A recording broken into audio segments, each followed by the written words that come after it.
യുവതികൾക്ക് വരനെ കിട്ടാനില്ലാത്ത ഒരു ഗ്രാമത്തെക്കുറിച്ച് സമൂഹ മാധ്യമങ്ങളിൽ നിരവധി കഥകളാണ് പ്രചരിക്കുന്നത്.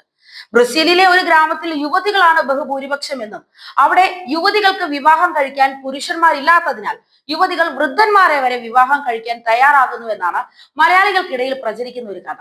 ആ കഥയിലെ ആ ഗ്രാമത്തിലേക്കാണ് ഇന്ന് ഞാൻ നിങ്ങളെ കൂട്ടിക്കൊണ്ടു പോകാൻ ശ്രമിക്കുന്നത്. ഇത് നോയിവ ഡോ കോഡിഡോ തെക്ക് കിഴക്കൻ ബ്രസീലിലെ ഒറ്റപ്പെട്ട ഗ്രാമീണ സമൂഹം. ലോകത്ത് ഇത്രയേറെ തെറ്റിദ്ധരിക്കപ്പെട്ട ഒരു സമൂഹം ഒരുപക്ഷെ വേറെ കാണില്ല എന്ന് വേണമെങ്കിൽ പറയാം. സ്ത്രീകൾ ആധിപത്യം പുലർത്തുന്ന ഈ ഗ്രാമത്തിൽ നിന്നും സ്ത്രീകൾ പുരുഷന്മാരെ ഓടിക്കുമെന്നും സ്ത്രീകൾ തങ്ങൾക്ക് ഇഷ്ടപ്പെട്ട പുരുഷന്മാരെ പ്രാപിക്കും എന്നൊക്കെയാണ് പുറം ലോകത്ത് പ്രചരിക്കുന്ന കഥകൾ. ഈ ഗ്രാമത്തിൽ എവിടെ നോക്കിയാലും സ്ത്രീകളെ കാണാം എന്നതൊക്കെ സത്യം തന്നെയാണ്. പണിയിടങ്ങളിലും കൃഷിയിടങ്ങളിലും എല്ലാം തന്നെ സ്ത്രീകളുടെ അപ്രമാദിത്വമുണ്ട്. ഈ സമൂഹത്തിനെ നയിക്കുന്നതും ഒരു സ്ത്രീ തന്നെ. നോയയിൽ താമസിക്കുന്ന സ്ത്രീകളുടെ അത്രയും പുരുഷന്മാരുണ്ട് എന്നതാണ് വാസ്തവം. ഏകദേശം 350 പേരാണ് ഇവിടെ താമസിക്കുന്നത്. പുരുഷന്മാരിൽ ഭൂരിഭാഗവും അടുത്തുള്ള നഗരത്തിൽ ജോലി ചെയ്യുന്നു. അതുകൊണ്ട് തന്നെ ഗ്രാമത്തിലെ ജോലികളെല്ലാം സ്ത്രീകൾ തന്നെയാണ് ചെയ്യുന്നത്. ഇതൊരു സ്ത്രീയുടെ നേതൃത്വത്തിലുള്ള സമൂഹമാണ്. നോയയുടെ ചരിത്രം തുടങ്ങുന്നത് ക്രിസ്തുവർഷം 1800കളുടെ അവസാനത്തോടെയാണ്. കത്തോലിക്ക സഭ അതിന്റെ എല്ലാ പ്രതാപത്തോടും കൂടി വാഴുന്ന കാലം. അക്കാലത്ത് ഒരു യുവതി സഭയെയും സമൂഹത്തെയും വെല്ലുവിളിച്ചതോടെയാണ് നോയയുടെ ചരിത്രം തുടങ്ങുന്നത്.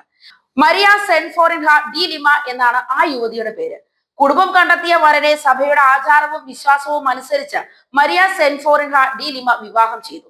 എന്നാൽ വിവാഹം കഴിഞ്ഞ 3-ാം മാസം മരിയ ഭർത്താവിനെ ഉപേക്ഷിച്ച് കാമുകനോടൊപ്പം താമസമാക്കി. ചിക്കോ ഫെർണാണ്ടസ് എന്നായിരുന്നു യുവതിയുടെ കാമുകന്റെ പേര്. റോമൻ കത്തോലിക്ക സഭയ്ക്ക് സങ്കല്പിക്കാൻ പോലും ആകാത്ത പാപമാണ് മരിയ ചെയ്തത്. സഭയിൽ നിന്നും സമൂഹത്തിൽ നിന്ന് തന്നെയും അവളെ നിഷ്കാസിതയാക്കി. മിനാസ് ഗെറൈ സംസ്ഥാനത്തിലെ ഒരു ചെറു ഭൂപ്രദേശത്തേക്ക് തന്റെ കാമുകനുമായി മരിയ എത്തി. സമാന രീതിയിൽ സഭ പുറത്താക്കിയ പല യുവതികളും ഇവിടെ എത്തി. മരിയയും പങ്കാളിയും അവർക്ക് അഭയമേകി. കാലക്രമേണ ലിംഗസമത്വവും മതസ്വാതന്ത്ര്യവും അനുഭവിക്കുന്ന ഒരു സമൂഹം അവിടെ രൂപപ്പെട്ടു. എന്നാൽ ഇവിടെയുള്ളവരുടെ ജീവിതം ആദ്യകാലങ്ങളിൽ അത്ര സുഖകരമൊന്നും ആയിരുന്നില്ല. പാപികൾ എന്ന് മുദ്ര കുത്തപ്പെട്ട സ്ത്രീകൾക്ക് സുരക്ഷിതമായി ഗ്രാമം വിട്ടുപോകാൻ കഴിഞ്ഞില്ല. കുട്ടികൾ അയൽ പട്ടണങ്ങളിൽ സ്കൂളിൽ പോകാൻ ശ്രമിച്ചപ്പോൾ അവരെ വേശ്യകളുടെ പെൺമക്കൾ എന്ന് വിളിക്കുകയും ഒഴിവാക്കുകയും ചെയ്തു. കത്തോലിക്ക സഭ വേട്ടയാടൽ തുറന്നപ്പോഴും സഹിഷ്ണുതയുടെ ഒരു താഴ്വരയായി ഈ ഗ്രാമം നിലകൊണ്ടു. സഭയുടെ കണ്ണിൽ അനുസരണയില്ലാത്തവരെ, അനുതാപമില്ലാത്തവരെ, പുറത്താക്കപ്പെട്ടവരെ എല്ലാം ഇവിടെയുള്ളവർ സ്വാഗതം ചെയ്തു. 1940കളിൽ അനീസിയോ പെരേര എന്ന പ്രൊട്ടസ്റ്റന്റ് സുവിശേഷകൻ ഇവിടെ എത്തിയതോടെ ഗ്രാമവാസികളുടെ ജീവിതത്തിൽ വലിയ മാറ്റങ്ങൾ ഉണ്ടായി. അവിടെ അദ്ദേഹം ഒരു പള്ളി സ്ഥാപിച്ചു, ആളുകൾക്ക് വിദ്യാഭ്യാസം നൽകി. 20 വർഷത്തിനിടെ ആ പ്രദേശത്തെ എല്ലാ കാര്യത്തിലും അവസാന വാക്ക് അനീസിയോ പെരേര എന്ന നിലയിലായി. മരിയയുടെ 16 വയസ്സുള്ള ചെറുമകൾ ഡെലീന ഫെർണാണ്ടസിനെ പെരേര വിവാഹം കഴിച്ചു. അപ്പോൾ പെരേരയ്ക്ക് പ്രായം 45.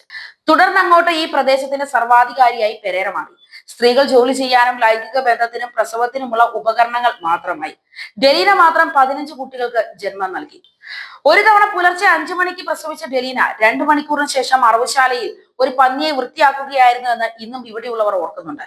ഇതിനിടെ പെരേര തന്റെ പള്ളിയെ കൂടുതൽ വിപുലമാക്കി.